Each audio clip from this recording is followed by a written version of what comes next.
and welcome.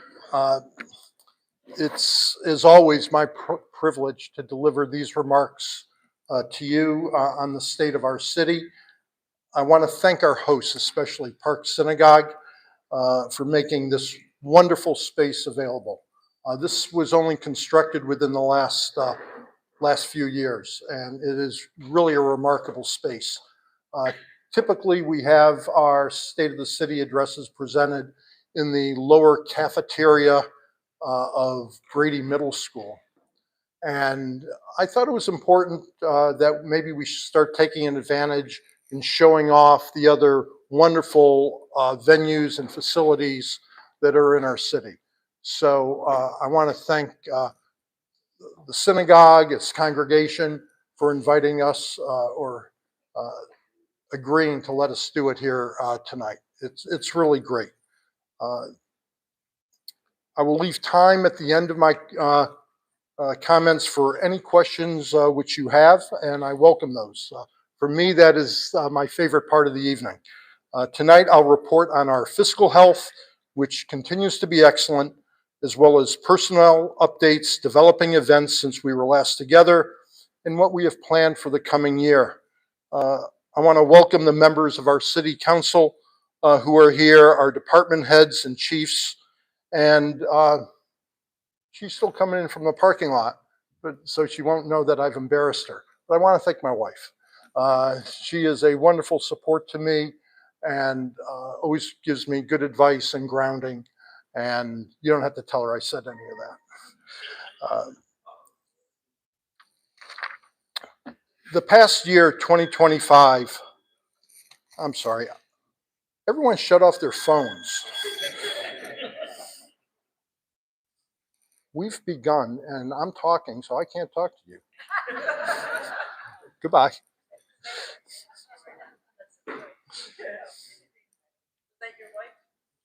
Oh, yeah. After 46 years, we get to be blunt with each other. Let me shut this off. I apologize, everyone. This past year, 2025, marked the beginning of our second century since Pepper Pike's founding in 1924. First as a village, then growing to become a city 56 years ago in 1970. Since we were last together, our standing has only grown. You may recall that Cleveland Magazine named us the #1 suburb in 2023. And then in 2024, Niche, a premier national profiler that analyzes over 100 million data points, ranked Pepper Pike the #1 best place to live in the Cleveland area. That distinction was repeated in 2025. Now in 2026, we not only have a three-peat as the best place to live in the Cleveland area, but we have also been rated the #1 best suburb in Ohio to live, out of 350 other communities compared. And more than that, the #1 best place to live in Ohio, out of 730 communities compared.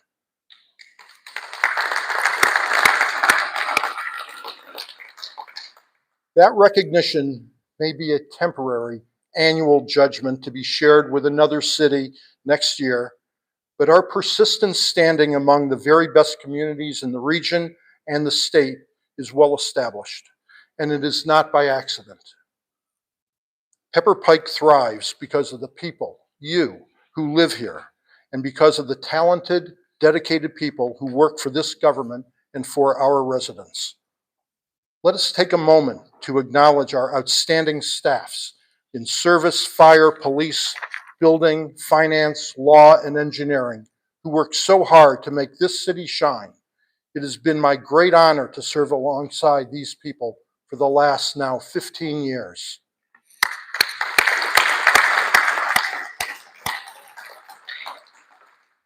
Our reputation as a premier city springs from the people who choose to live here.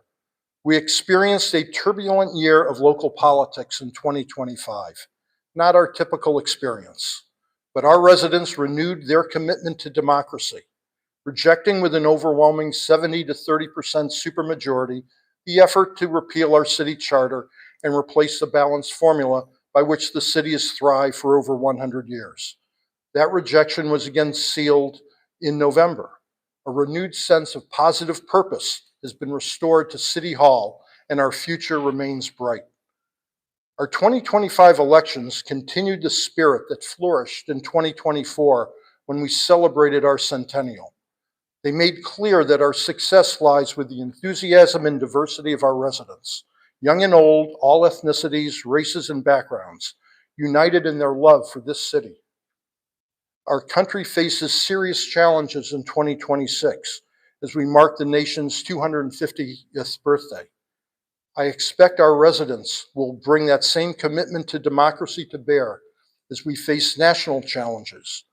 Pepper Pike consistently has the highest voter turnout of any city in Cuyahoga County, something we should treasure and be proud of. Some may be unfamiliar with the local history, but in 2005, I was involved in a tied council election decided by a coin flip, the result of a single contested ballot, a hanging chad. Never forget, every vote counts, as my dear friend, Mr. Taft, will acknowledge. Thank you, former councilman. One of the most visible transformations over the past year has been our Walkability initiative. With the linear park and multi-purpose trail on Gates Mills Boulevard, plus walkways on Lander, Shaker, and South Woodland, we now have 8.15 miles of new walkways and biking paths. This year, 4 miles of additional connectors on Brainerd, Fairmount, and Cedar will join them, along with phase 2 of the Gates Mills multi-purpose park and trail from Lander to Cedar. People can now safely walk along the busiest streets in the city. No longer do the 15,000 cars per day on Lander pose a safety risk to someone who simply wishes to take a walk or teach a child to ride a bike. If you haven't witnessed it yet, go outside and join the hundreds of your fellow residents already enjoying it. Council has already acted on proposals to expand these walkways further. Next year, I hope South Woodland, from Lander to Brainerd, Pine Tree, Chagrin Circle, and Chagrin Boulevard to the schools, will be accomplished. We've shown we can do this and still preserve, indeed enhance, the beauty of our community. We have the vision and the resources to continue moving forward. Several significant developments deserve mention. Ursuline College was acquired by Gannon University last year. Ursuline will remain Ursuline, the Ursuline campus of Gannon University, but with the vital financial support and growth of the larger institution. This anchors the important institution in our community and resolves the economic challenges that have claimed other small colleges. Our commitment to Ursuline and its contributions, including its outstanding nursing program, is secure. Also in 2025, a unique residential special needs community, Creative Living for Life at Ursuline Sisters, became a reality.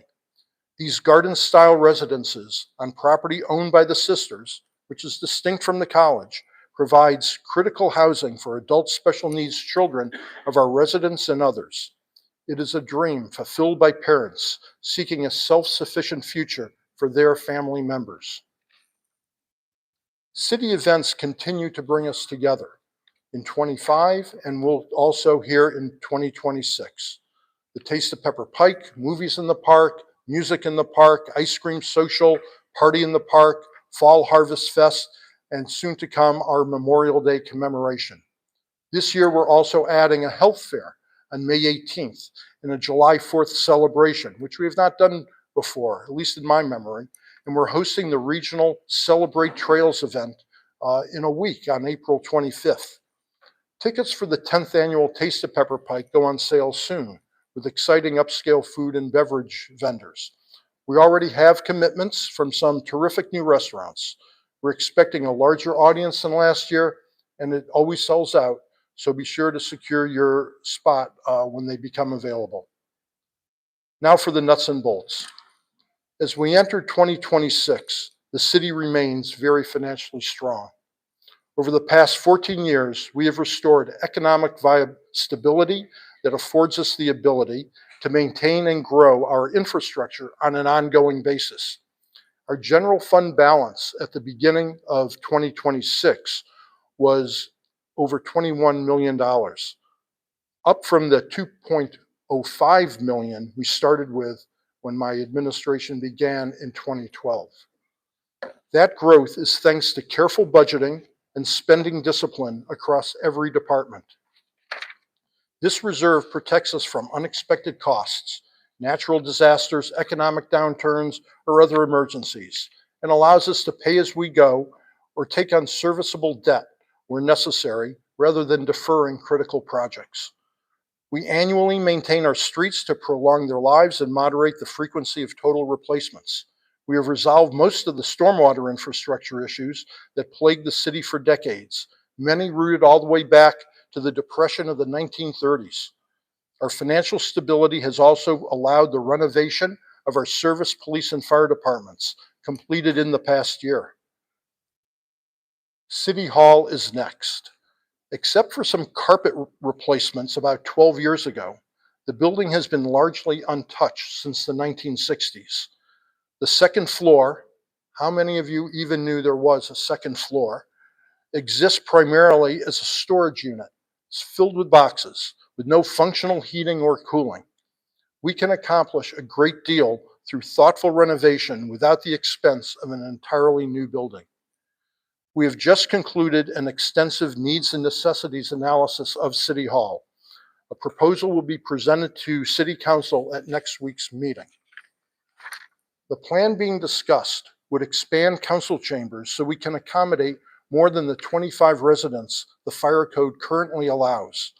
Install an elevator to make this public building accessible to all. Relocate the building department from the lower level to the first floor and move finance and the administration upstairs to a renovated second floor. The vacated lower level would become the community room this city has been without from the beginning, all at a fraction of what was envisioned 20 years ago when a complete makeover and reconstruction of the municipal campus was contemplated. I'm excited about the prospects and hope that it will receive a favorable response from the City Council as we continue to go forward to the future. This is a plan which will afford the effective use of City Hall and provide for the community's needs for decades to come. Since becoming mayor in 2012, we have operated in a new tax environment created by the state's elimination of the Ohio estate tax, which had provided Pepper Pike on a 10-year average $3.4 million annually. We overcame that loss through good management, restructuring some services, and maintaining a consistently healthy tax base. Our regionalized partnerships, Beechwood for dispatch, Moreland Hills for building services, Cleveland Water for water main replacement, NEORSD for stormwater projects, along with competitive grants, all contribute to annual savings while delivering outstanding services.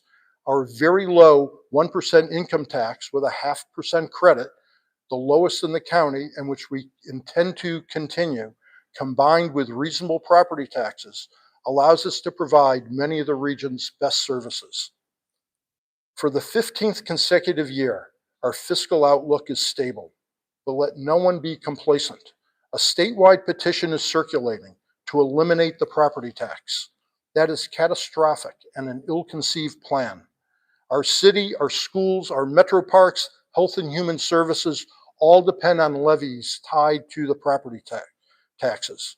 We must not be seduced by the siren song of no property taxes when the institutions we depend on those taxes. Unfunded mandates requiring significant increases for police and fire pension contributions remain on the table in Columbus. As your mayor, I'm very engaged on your behalf to steer these through complicated discussions. The story is still being written, however. In 2005, we welcomed a new finance director, Peter Racantor. Peter, stand up and introduce yourself.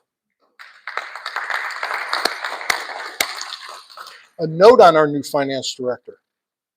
Peter, in his first year, achieved for the city the Auditor of State Award for our exceptional audit report. the first time I am aware the city has ever received this recognition. That is a tribute to his expertise he has brought to his work. We are grateful that he has come to join us in our efforts.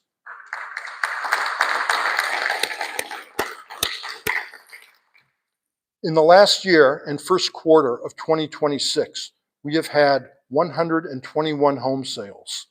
This reflects the continued growth of real estate development in Pepper Pike. In the last 7 years, about 30% of the parcels in Pepper Pike have changed ownership. We welcome these new residents. That infusion of engaged homeowners is vital for our sustainability, rising home values, and community spirit. We must always preserve the great attributes of this community while preparing it to serve the needs of the next generation. Having a Pepper Pike address is something people want, and we intend to keep it that way. Let's turn to some of our departments for a moment. Our fire department, led by Chief John Frazier, where are you, John? There he is, provides fire safety, rescue, and highly trained medical assistance. In accord with our working chief model, Chief Frazier is himself a skilled paramedic who takes the runs and saves lives, just like every member who serves with him. Our highlights in 2025, we had 1,425 total incident responses. 41% of those, 587, were fire calls. Very few of those involved a structural fire, but we respond to every single call that comes in. 59%, 838, were EMS incidents, resulting in 504 transports to a hospital. 280 of those were life and death, advanced life support calls. Our average EMS response time, 5 minutes and 47 seconds. 92% of all EMS calls responded to are under 8 minutes, and that number is higher because we're also responding to mutual aid calls outside our own city. Of those mutual aid calls, we received 64 events of aid from other communities, and we reached out and helped 223 times to other communities. Monthly continuing medical education is something all of our paramedics undertake with our Cleveland Clinic staff and medical director, Dr. Mike Fellenbaum. Mike joined us about 2-3 years ago, I believe, and he's just been a wonderful addition to providing guidance and instruction to our paramedics. You may have seen at some of our events the Pepper Pike CERT team, which are over 30 concerned citizens who train monthly under the direction of Fire Lieutenant Rob Felber and the fire department, preparing to support our first responders and community in emergencies. These are the folks who you see at many of our events, in which they're practicing their skills in controlling crowds, in interacting with the people, and helping folks even get across the street safely. Turning to our police department, led by Chief Carl Dietz. The chief is right over there. It prides itself on serving and protecting our residents. They are guardians of our safety. Notable updates from 2025 include an implementation of a special needs registry for all residents with upcoming who might have special needs, so that if the police were to encounter someone who has a special need, they would be aware that this person may have different challenges in their ability to communicate with the officer. We have just enrolled in a very important new program for our city called the First Call program, which will provide a social worker, a crisis management expert, to assist both our police and fire with people they encounter who might need something additional to simply a police officer interacting with them. And this can provide a longer term engagement with some people who struggle with mental health issues. Pepper Pike is a member of EDGE, which is an association of 8 police departments sharing specialty teams, including SWAT, accident investigation, bomb disposal, negotiators. We currently provide 2 trained accident investigations from our own department onto their team. Our detective bureau is very successful. and was a principal actor in the investigation and federal arrest of at least two multi-state offenders who were defrauding elderly residents out of tens of thousands of dollars and siphoning the money overseas. I remember when that first came in and the investigation just began, and to see it finally concluded with the arrest of the discovery and the arrest of the people involved. It was just a marvelous example of good police work. Thanks to efforts by our police, fire, and engineer, critical safety changes to I-271 in Pepper Pike were completed by ODOT before year-end 2025, including major improvements to the northbound Cedar exit ramp. The goal, if you haven't experienced, was to cut down on the enormous and unsafe backup onto the highway, which resulted in many, sometimes very serious accidents. It was great working with District 12 of ODOT to finally accomplish, after many years of exchange, this modification of the exit ramp, which has already resulted in fewer accidents on the ramp.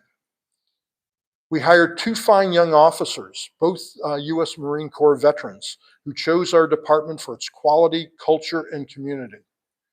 We hope to hire at least one more police officer this year, and that should round out our staff for the time being. Now, there will always be retirements of officers as they seek to move on, and so there will be that type of additional hiring. But so far as overall staff amounts, we think we're going to be at a good place now. Last year, 14,340 calls were received by your police department, including 2,200 traffic safety stops being made and 4,100 premises checks, many for residents who had registered with our Away from Home program. That is so officers can keep a watch on your property while you're out of town. If you don't already, I would encourage you to go online and let the department know that you're going to be out of town for any extended time. Also, make sure you arrange for your mail to be stopped. That is a leading indicator for some people with bad intent to identify your home as being available for them to disturb. This is the nature of the guardianship this department provides. I want to thank also our Civil Service Commission for their work ensuring that our testing and hiring process runs smoothly. And they're the ones who approve the establishment of the tests and the approval of the test results for both police and fire. Turning now to the service department. Our service department members are true ambassadors for the city, often providing the principal point of contact shaping a resident's impression of their government. They possess many different and sophisticated skills that some larger cities have to contract for, and not having to do so saves our residents money. In 2025, some highlights included a new recycling protocol. We implemented a new protocol to reduce contamination, which generated over $100 per ton in savings, while keeping our beloved backyard pickup in place. It was we thought we might lose it for a while, guys, for the recycling. Here's the story. The recycler didn't want the blue plastic bags. Apparently they gum up the machinery that they toss them into to get the recycled materials out. The challenge was, how do we maintain our resident-friendly service of the blue bag backyard pickup without going to unbagged bulk curbside bins, as you see in other communities, with the big bins sitting out on a curb, banging around on a windy Wednesday, waiting for them to be either picked up or taken back up into a yard. The solution came from our own employees, not from the directors, but from the employees. They thought about it. They were engaged, and they wanted to figure out a solution. So the solution was a packer now trails the weekly scooters, collects the recycling. They are opened up, the blue bags, and they sort out any contaminants that are in the bag, like a greasy pizza box, and it's seamless for residents. We maintain our resident-friendly recycling program. The big packer takes the sorted recyclables off to the recycling center. Kudos to our employees. They came up with a solution. That's their value to us. They care about their jobs and their city. Gates Mills Phase 2, the preparation for it. The service department will undertake the planting of hundreds of trees this fall, working with our landscape architect and engineer. That will save roughly half the cost of planting these trees by using our own skilled team. The department continues all municipal grass cutting operations with improved quality control and additional savings. The fill dirt that's going to result from the new walkways that I described before on Fairmount Cedar Brainerd, that dirt will be repurposed for the Phase 2 Gates Mills Trail and Park, turning a byproduct into a valuable resource for the park. The numbers that occurred in 25 are impressive. Over 2,800 tons of solid waste were collected. That's compared to 2,700 tons in 24. 20 tons, 2,000 pounds a ton. That's 200,000 additional pounds of solid waste that our men handled. Recycling, we collected 317 tons of recycling material, 591 tons yard waste. We distributed 5,200 tons of salt in 25. In 24, it was 2,400. It indicates the terrible winter we just went through and the challenge that our service department, along with many others, had of trying to handle this last winter's weather. Our overtime went up a bit too. It increased to 583 hours from the 428 the year before. That's because the service department guys were showing up to do the job and try to get our streets cleaned. That's where those hours came from. Road services, they're constantly at work. You have your solid waste teams who pick up your garbage. You have your road crews who fix 7 catch basins. They clean 60 of them throughout the city. They spread 124 tons of hot asphalt for potholes, 11, almost 12 tons of cold mix for winter repairs. And our mechanics, they maintain 53 vehicles in our fleet, from everything from tire replacements, oil changes, to more serious repairs necessary for the equipment and maintenance. We purchased new equipment for the service department to use, $275,000 worth, including a new scooter. We acquired for ourselves a jetter. That's a machine and trailer that we can clean for ourselves out the storm drains under the streets to keep them clear of debris so that basements don't flood by being clogged. Trees and landscaping, on our staff, we have a certified arborist to keep our costs low. We pruned over 340 trees in the city, removed 51, and planted over 80 in their place. The department maintains 48 hanging baskets, ground plantings at Morgan Park, City Hall, Lander, South Woodland, the Brainerd Y. Over 160 yards of mulch were spread, 215 seedlings we gave away to you, the residents, during our tree giveaway. These are very busy people who are serving you, and I'm very proud to serve with them. Beyond the field work, the department was instrumental in planning and staffing all our city events. Music in the Park, The Taste, Ice Cream Social, it goes on. We have another great lineup this summer. Don't miss out on it. This year we will be saying, and I saved this for the end of the department. That's why I didn't announce him at the beginning. This year we're saying goodbye to our service director, Jim Advent, as he proceeds to retirement. Thank you, Jim, for the wonderful service that you've provided this city for so many years. Thank you.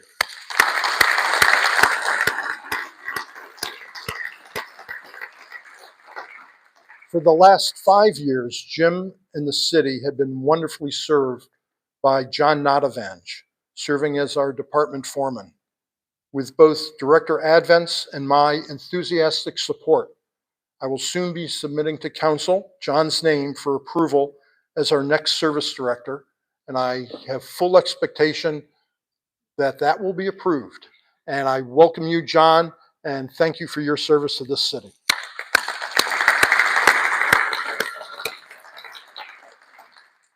Our building department is led by building official Paul Kowalczyk, who for 10 years we have shared with Moreland Hills as a collaboratively shared director.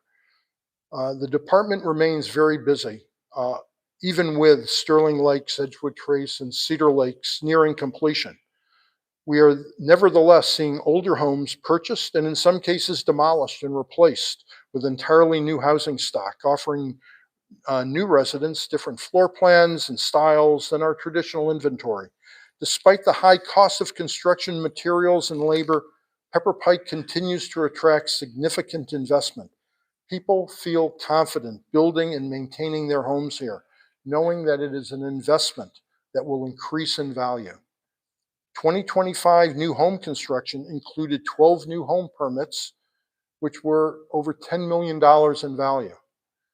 Additional permits included 21 additions, 12 new decks and outdoor patio spaces, 120 repair and remodel projects. The point being, people continue to invest in their homes here. That is so critical, and it is in comparison to, unfortunately, what occurs in some other communities.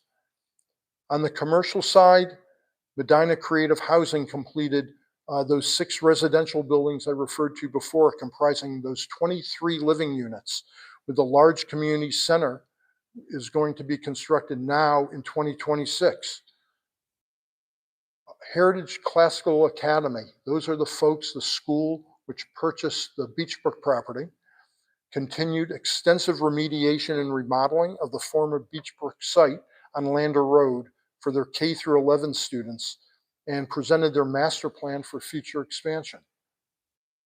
It's wonderful that this school has come to Pepper Pike and feels that this is a place that they want to take root. It is also a challenge to our community that we are working with the school about. Their current enrollment of 500, they want to increase to 1,000, which is great. They have a lot of space to do it with. The challenge that will be that we work with them successfully for the resulting traffic that might occur coming out of the school right near Chagrin Circle. We will accomplish this. It will be a successful transition. It's a wonderful academy. I visited there, terrific kids, great staff, and I'm glad they're part of our community. In 2026, we have a lot of construction projects underway. Trillium Trail will see a water main replacement and a resurfacing of the roadway. Pepper Ridge, which has been without its own water lines since the 1950s, is going to, with the collaboration of the residents and the city, is going to finally have water line and fire hydrants up on Pepper Ridge. Sanitary sewer on Belgrave is going to be installed in 2026. We're paving a lot of roads. We're following up on sewer projects thereby that occurred last year. So Forest, Edgewood, Chatham, Brewster, they're all being repaved this year. Cedar Road, which many complain and realize is in really terrible shape, it's going to receive a major facelift this year so that the road surface will become a drivable road surface. And that is in anticipation of even larger renovations that will occur on Cedar Road in probably next year when we collaboratively work with Mayfield Heights, Lyndhurst, and Cuyahoga County to completely redo the road from the base up and really make it the quality and important roadway that it needs to be. But we will address the drivability of Cedar Road this year. Our multi-purpose trail is going to see an expansion of almost a full mile of trail as it goes from Lander all the way to Cedar. that it will be new parkland. 15 acres of new park will be created out of that median strip as the multi-purpose trail is extended. We'll see point repairs on a variety of other streets as we fix them up. I've already talked about the pedestrian pathways. Just last night, in fact, the City Council approved Mr. Don Sheehy, our engineer sitting over at that table, to proceed with the engineering for Fairmount Boulevard, which will extend from Brainerd, going east, jog around the circle, and then continue out Fairmount all the way to Butternut. So it's going to be a very significant extension of our walkability. It's going to pick up a lot of those streets, Snowberry, et cetera, that intersect. So what that's going to achieve for us is tremendous connectivity between these major artery walkways that we have. Still to come in the future will be walkways probably on Pine Tree, which is not happening currently because there's some sewer projects that still have to be accomplished there. And also going up Chagrin Boulevard towards the school, and we still need to achieve Lander and Chagrin Circle and make it both better as a driving circle and as a walking circle. So there's still more to come, but with what we accomplished this year, we are a very long way down the road to have accomplished the walkability that so many people in this city wanted. There are going to be some non-city projects going on this year. Enbridge Gas, which is the new name for Dominion, is going to have a gas main replacement on Brainerd Road, all the way from Woodmere to South Woodland, and then east to Old Brainerd, north to the cul-de-sac. So there's going to be a lot of construction related to that gas main. I'm sure they will check their X-ray their welds very carefully so that they don't experience an unexpected gas explosion this time. We will continue to seek grants for trail funding, sanitary sewers, stormwater management, and other infrastructure improvements. The city continues to partner with the Regional Sewer District to assist residents with converting older septic systems as part of our long-term commitment to federal, state, and county clean water standards. It's a substantial environmental initiative to improve water quality in our streams and watershed.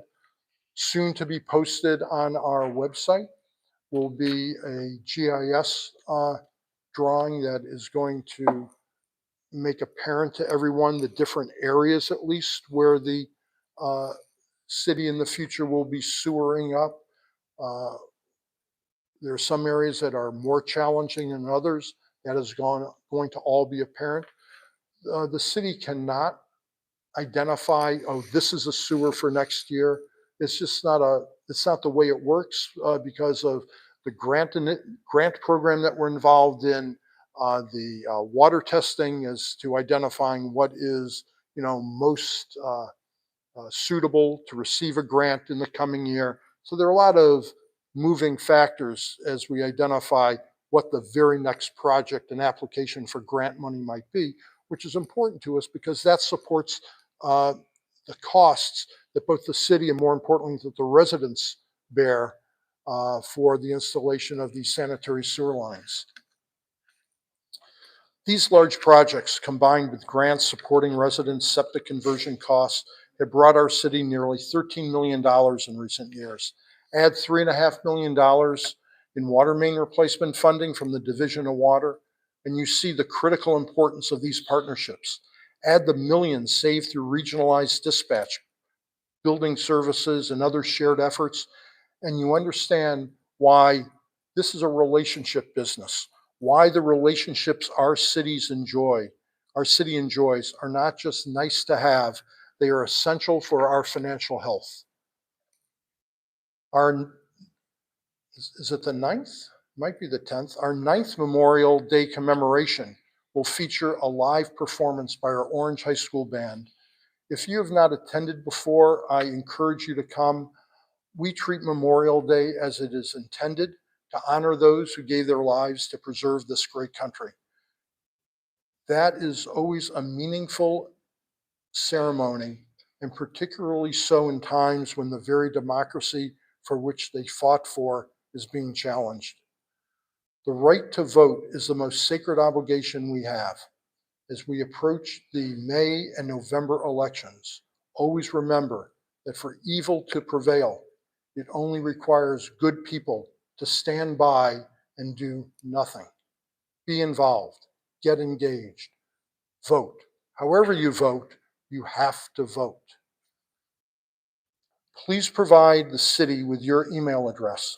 Since I began this effort 14 years ago, we now have over 3,200 subscriptions to our email.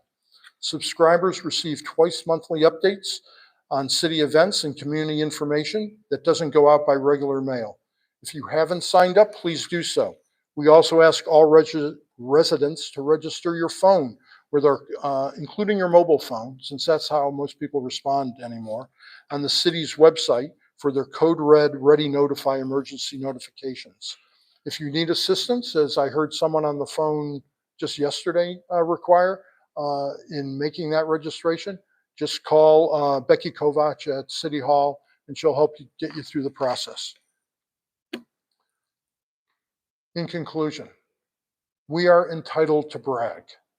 We are entitled to be proud. I said in 2012 during my first State of the City address that the way forward may differ from the past and that change will feel unfamiliar at times. That has proven true. We will and have sometimes already debated and disagreed on the way forward, but the debate must be conducted with civility and the respect that is due when people of goodwill come together for a common cause. I close with what I have said before. Our small city, which began as a place between the river and the wooded hills, has grown in the last century from farms to village to small city. It has faced and overcome challenges along the way. We will always seek to maintain the best of the past while growing into the future. It will remain the place we want to call home. I am not so proud to think that I have all the answers. None of us do. We have among us people with remarkable intellect and skills who can contribute to finding the way forward. Please stay involved and committed, a part of the solution. If you have not been to one of our movies or a music night, grab your spouse, your friends, your children. Come on out. You will have fun, that I promise you, and know even better why you chose to live in Pepper Pike. Together, we will build and continue to build upon the strong foundations of our city. There is much we can still accomplish. I hope everyone here has a wonderful spring, and thank you very much for coming out tonight. And I am very happy to entertain any questions you might have. Thank you.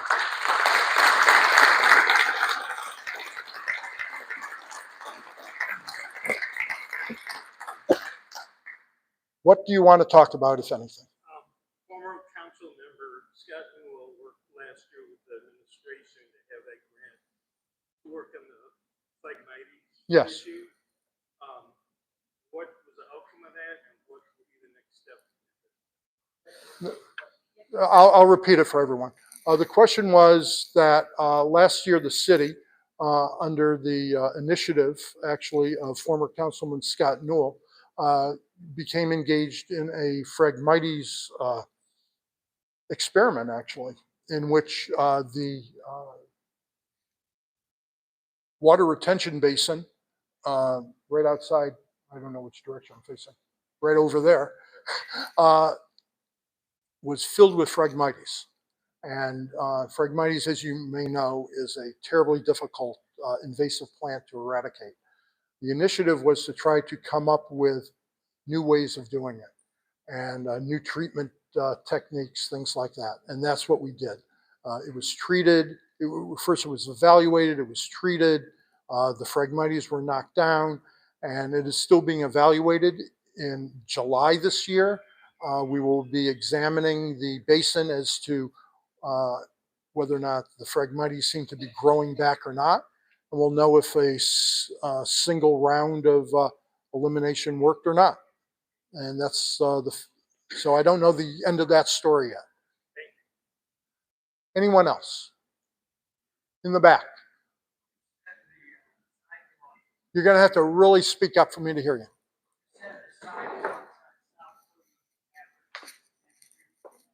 The sidewalk where? Yes. Oh. The sewers have, the question was about the sidewalks on South Woodland going from Lander to Brainerd. That segment is not. Yes, the sewer project has to be completed. Don, do you have a timetable for that?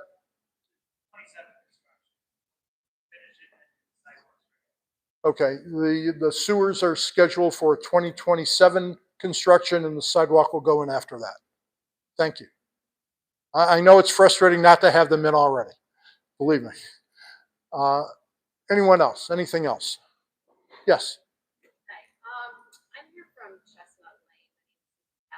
First of all, I want to tell you, I'm thrilled about the trails that you have. Oh, good. I'm glad. What I wanted to ask you is about our street. Our street, all the residents are very frustrated because it floods. I know that Snowberry it had all new concrete, and I've called about it before, and we're curious to know when is our street, because it's like riding over speed bumps in the winter, and it has a lot of, I took video, it has a lot of potholes everywhere. I mean, the street is crumbling, was never completely done over, and it should have been probably like 10, 12 years ago when Snowberry was done, and it was never done. They just didn't do it. So what is the plan to work on Chestnut Lane? Is there a plan? You know? Don. Hey, Don. A little bit of history. Snowberry was done completely replaced.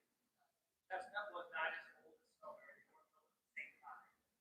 So financial constraints, overlay on Chestnut a number of years ago. Next time we go through there, which would be next Snowberry, likely be here on. If there are currently potholes and that sort of thing, It's a we mess. will absolutely look at it and address that sort of surface problem that's occurring. Because it floods when we can't get our cars because cars have been demolished. Like a pool, like you can swim in it. You can't get down the road. We will absolutely take a look at it. Thank you for speaking out about it. Anyone else? Yes. Mayor, you spoke recently about the importance of maintaining our homes to preserve the home values in Pepper Pike. And I think we all agree that most people do a wonderful job of that. Yeah. What does the city do when there's a home that is not being maintained? The yard or the roof or the gutters falling off? Does the city have a zoning director? We do. We do. For those who may not been able to hear, the question was about how does the city handle situations where a homeowner is not maintaining their home and there are driveway problems, gutter problems, painting problems, all the issues that someone who, for whatever reason, it could be just neglect or it could be economic, lots of reasons people may not maintain their home. We have a building department and we have Paul, our building official. Paul is assisted by Chad, who is a new member of our building department, and they regularly inspect. We do have both zoning and building laws that require, certain, appearances and levels of the building code of how a property is maintained. And we are very much, while they go around and they try to observe what's going on, and then they will self-initiate visiting a resident and try to learn what's going on and enforce the law regarding that property. The system is actually very complaint driven. So if there is a particular residence near you or that you feel is a problem, you should please contact the building department. They don't see everything all the time, and sometimes, like anyone else, you can drive by something and not even realize you just drove by it.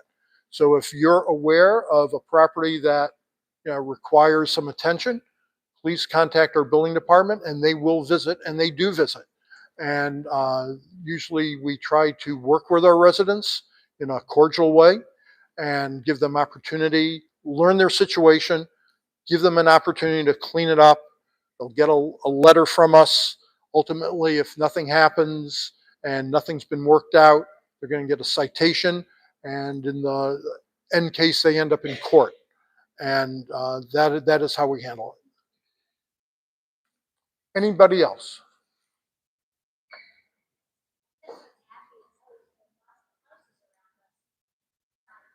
Ms. Hall, you're going to have to speak up on the phone.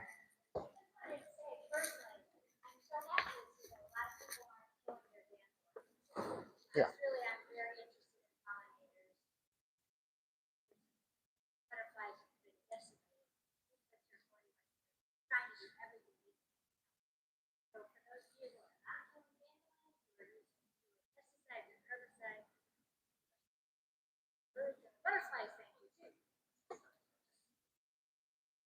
Thank you very much. For those of you, I heard the word butterfly, who have not witnessed it yet, I would encourage you to visit Morgan Park. We have a beautiful pollinator garden that a team of residents have taken upon themselves to both design and plant and maintain. And it's really, they've worked with our service department to help do hardscape installation there. It's not an enormous garden, but it's a beautiful garden. And if you haven't seen it, please stop in at Morgan Park and enjoy it. It's springtime. The garden is coming out as we speak. And it's really worthwhile seeing. Yes. First of all, I'd like to sing the praise of the service department, fire rescue departments. We moved into our house 53 years ago, and I think it took us 3 years to build it because everyone went on strike when it was their turn. And through the growth of Pepper Pike, the service department is wonderful. Moms, elderly, rescue, and I'm retired from Red Cross, so I appreciate fantastic EMS response and having that availability to us. Because in some cities, you wait 35 minutes for rescue to get there, and that's crucial time. But there is something that has changed with the growth of Pepper Pike. We are one of the best suburbs, but we've become very noisy. We have neighbors who have parties in the summer with live music, DJs, and they last for 8 hours. And I've called the police department. Policeman has come in. House is totally sealed. The other house is several houses away from us, and he can hear every word they are saying. So I wish Pepper Pike would look at a noise disturbance ordinance. He said there's nothing they can do because there's no decibel ordinance in Pepper Pike. There is actually. We do have a decibel ordinance. Respectfully, we do have that. Because I'm sure they're going to have their free parties this summer also. All right. If ever you have a party that seems out of control, I want you to call the police. The police want you to call the police, and they will go visit. Our house last year twice and said, unfortunately, there is nothing they can do about it because there was no noise ordinance for decibels. That's why I brought it up. There may have been a misunderstanding as to what they were saying, because we do have a noise ordinance, and they will enforce that if a party, because I've witnessed parties out of control, frankly, that they have dealt with and shut down. So if you have that, if you were frustrated with your experience, I'm sorry about that. I really am. But try it again. Try it again, and I hope it works out better this year. The other aspect we have is there is a lot of construction and lawn maintenance and blowers, and some cities actually have a time limit they can operate on street, which is Pepper Creek, they seem to go before sunrise to after sunset. And it would be nice to actually have some code that restricts the hours they can do that. And I've also been informed by the city that the only earth moving equipment is the only noise that the ordinance that handles construction. We hear saw machines going off at 5 in the morning, and of course it wakes you up in your house. No one should have a machine going off at 5 in the morning. And we do, in fact, respectfully have noise time limits as to when that machinery can be operated. I encourage you to speak with the building department about that if someone is frequently ignoring our hours, and they will enforce it. And I have a second issue. Last 2 years, we seem to have a lot of snow plowing issues with our roads. And it's my understanding from talking to the service department that it's the same crew of the service department who has the other duties of trash pickup and everything else they do the snow plowing. I think with our growth, maybe we should look at in the winter time supplementing the current staff, because I think the service department is wonderful. So I'm not slamming them, but I think they're just overtaxed when we have horrible snowstorms that last. No, not a terrible suggestion as to whether or not we have, at any point adequate staffing. I think we do. We have all of I know the equipment that we have in a bad snowstorm is all turned out. So that is not a matter of staffing because all the equipment is out and having another person. So, we can always have that evaluation as to whether or not we have enough equipment or not. I think that is probably the issue more so than staffing sometimes. One thing that I'll let everyone know, I did not mention it, after this winter, because we were playing things by ear a little bit with the new trails as to how we were going to handle them in the wintertime. We did buy a small 4 or 5 foot plow that we kept the Gates Mills multi-purpose trail cleared. It's at the end of the triage so far as when we clear it compared to the streets, but we did clear it, and I think people were able to use it who were dedicated hikers who want to go out and take a walk in the middle of the winter. But we had enough feedback from residents who were disappointed that they could not be walking on the Lander and Shaker and South Woodland walkways in the wintertime. So working with Mr. Advent and his team, we are acquiring a commercial snow blower that can be driven, and we will be clearing the walkways in the coming winters also, so that this multi-million-dollar investment we have in walkways is something that can be utilized year-round and not simply when the weather is clear. So I hope that is, again, the expectations of the residents should be that the streets are going to be cleared first. We're not going to touch sidewalks until the streets are clear. But when that job is done, so maybe the next day, if the snow stops, we'll get to clearing the walkways as well. So I hope that's going to make a lot of people feel more satisfied with the walkways and their abilities to use them in the wintertime. Anyone else? We have a fan. Anyone else? Yes, doctor. We are blessed with the fact that most property owners take great care of their property, and all of the bonds, papers around Pepper Pike, with a couple of exceptions, really beautiful.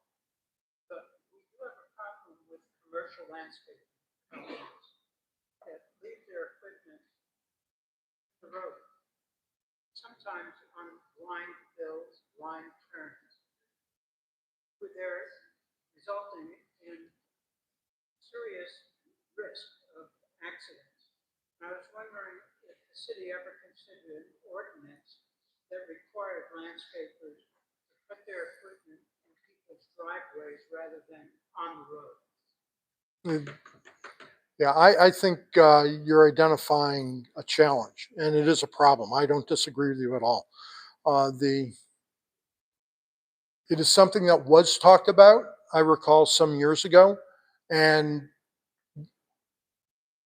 the council did not take action on it. I don't know if it was a wrong decision or not. I think it requires a lot of discussion. The challenge is, having heard the discussions, was when you pull your truck in, then they have to back it out onto a busy street.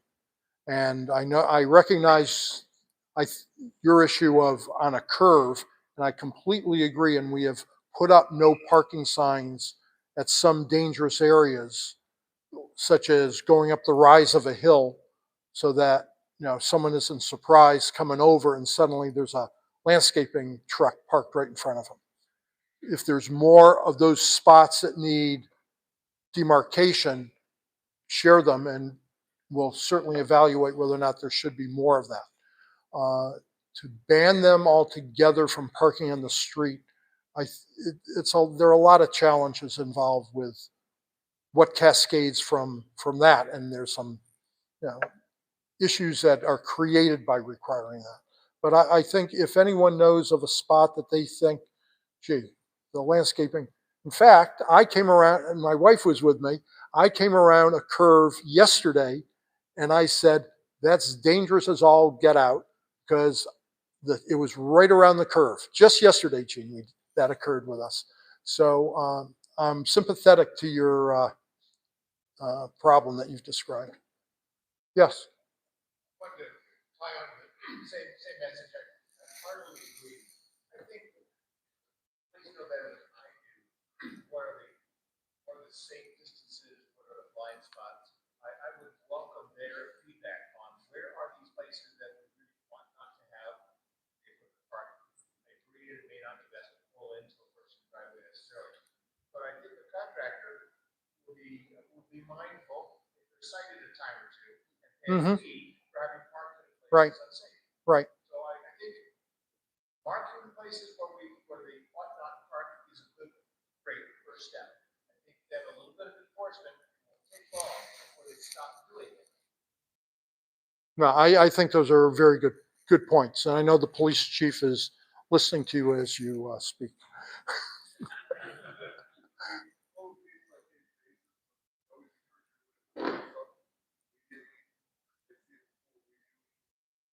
Come out, we'll assess it, and oftentimes, every few minutes, we'll stand by the traffic control, group, stand in traffic control, or moving to a safer location, working with us, and call us immediately.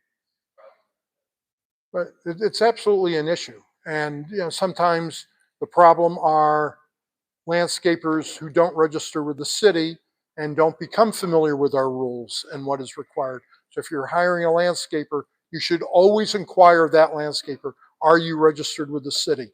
Not only is it a legal requirement, it imposes on them the obligation to view our watershed.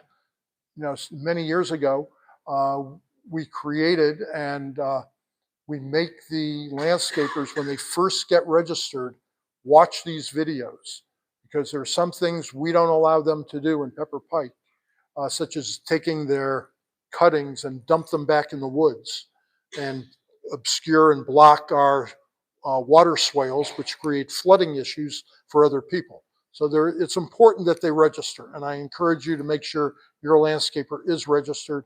If you see a landscaping truck parked on the street that doesn't have the cones, adequately displayed so that people are aware there's a truck not moving ahead of them, call the police. They will deal with it. Besides curves, like we're Pepper Creek between Planter and Som, there's a lot of hills, and there's been as many as 3 landscaping trucks going up the hill. So when you're going around them on the wrong side of the road, you can't see what's on the other side of the hill. Well, So that's an issue. Yeah, that's an issue.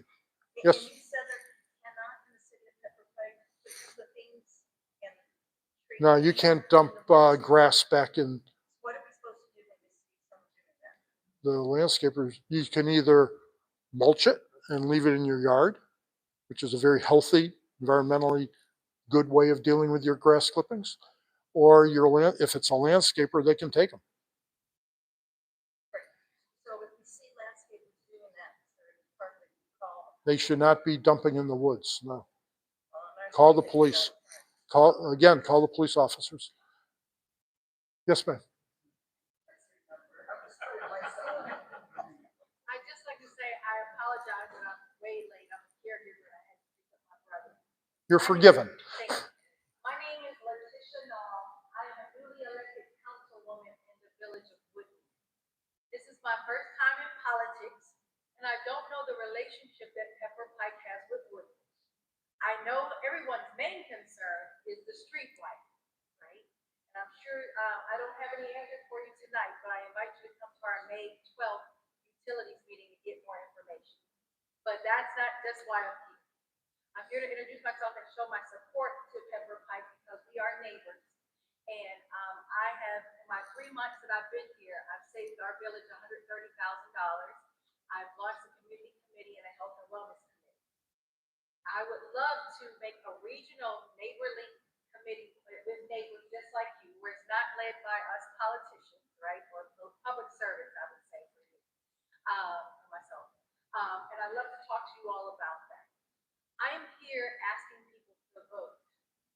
I am sponsoring on April 25th, Gallatin Beach at Easton Plaza from 2:30 to 4:30. This is a nonpartisan event about voter education, and I would love all of you and all of the residents of Pepper Pike to be my guests. I am in service. I would love to volunteer for Pepper Pike and learn how you guys do things and learn how we can partner and help each other. Well, thank you very I much. have some flyers if that's okay to pass out in the space afterwards, and I can give you my information. Well, But thank I you. believe there's so much. I'm listening to all of the different concerns, and our concern is Airbnb. Do you guys have Airbnbs here? We only have No. not really. So We have, I think maybe there may be one. I don't know, not very much. So No. you shouldn't have any, right? But I'll just tell you, I built my house 6 years ago, and 3,800 square foot home on an acre. Okay. Illegal. I'm calling it an Airbnb. I can't call it illegal. Okay. Because of the All right, laws. Councilwoman, we are not going to get into Woodmere's Right, Airbnb right. problems. Right, I understand, but I'm just telling you that I would like to protect this region, and if you can help me partner to do that, I will help you. Okay, thank you very much. While we're on the subject of council people, I've introduced our directors. We do have council people here. We have Jackie Godick, Sandeep Modi, Colonel Bob Rice. Am I missing anyone? Any council people here? Oh, Alyssa Swords, who's busy running the AV project for me. Yeah, you had your techie hat on. I didn't recognize it. So I want to thank those council people for being present here tonight. Thank you very much.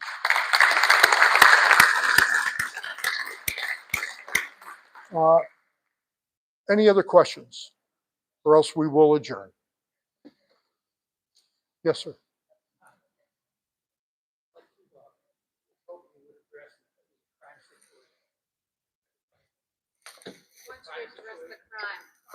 crime situation in Pepper Pike.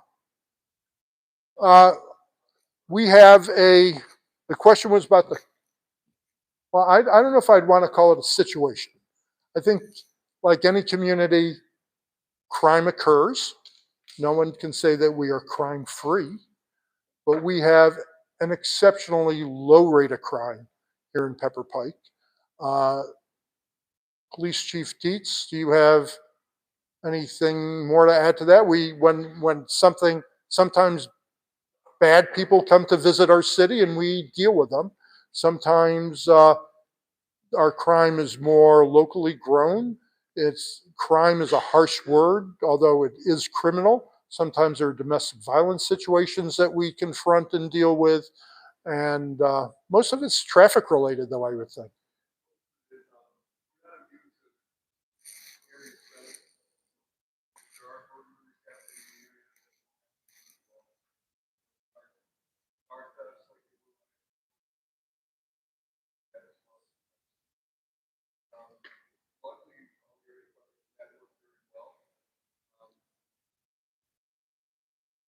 charging liable people.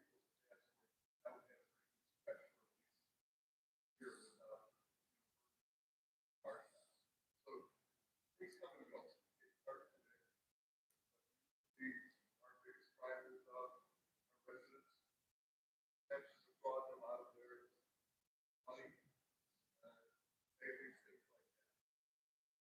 It's not a good crime rate, but it's fair. Yeah. One thing you would receive the advice from the police is if you have outdoor lights, you know, you can keep them on at night. That always deters someone, usually or often deters someone from bothering your property. If you have, like I said, if you're going on a trip, stop your mail. If you just be smart about the way you interact with people who come to your door. You know, it's summertime. We're going to start having unregistered door-to-door solicitors show up. Doesn't mean they're a criminal, but they need to be registered with the city if they are, because we do vet the people who go door-to-door. They're allowed to do it. It's legal to do it, but they must register with the city because we know who they are then, and we register them, and we have background on them as to who is going door-to-door. So they should be able to identify for you if they're registered with the city or not. As the weather gets warmer, oftentimes, as the chief mentioned, these things are episodic or periodic. And every now and then you get some, people who aren't good people who they go community to community during the course of one night, particularly the car break-in situations where, they'll hit, Mayfield Heights and Beechwood, and then they're popping up in Pepper Pike. And all they're doing is going up and down driveways, rattling the door, seeing if anything's in the car. Do not leave your car unlocked in a driveway. We say it over and over again to people. If the car is locked, it is a very rare circumstance that we experience they have broken into the car. They move on to the next easy mark, another car that's unlocked. If your car is stolen during the night, the odds are you left your key fob in the car. Don't do that. And sometimes people come in whose car was stolen and they go, yeah, I knew it. I knew I shouldn't have done it. And we feel bad and we work hard to try to recover their property. But if your car's in the drive, lock it up, take the key fob in the house with you. Anything else, anyone? All right, well, listen, thank you very much. I want to thank my wife, who I said nothing about at the beginning. Thank you. And everyone have a wonderful spring. Thanks for being here tonight.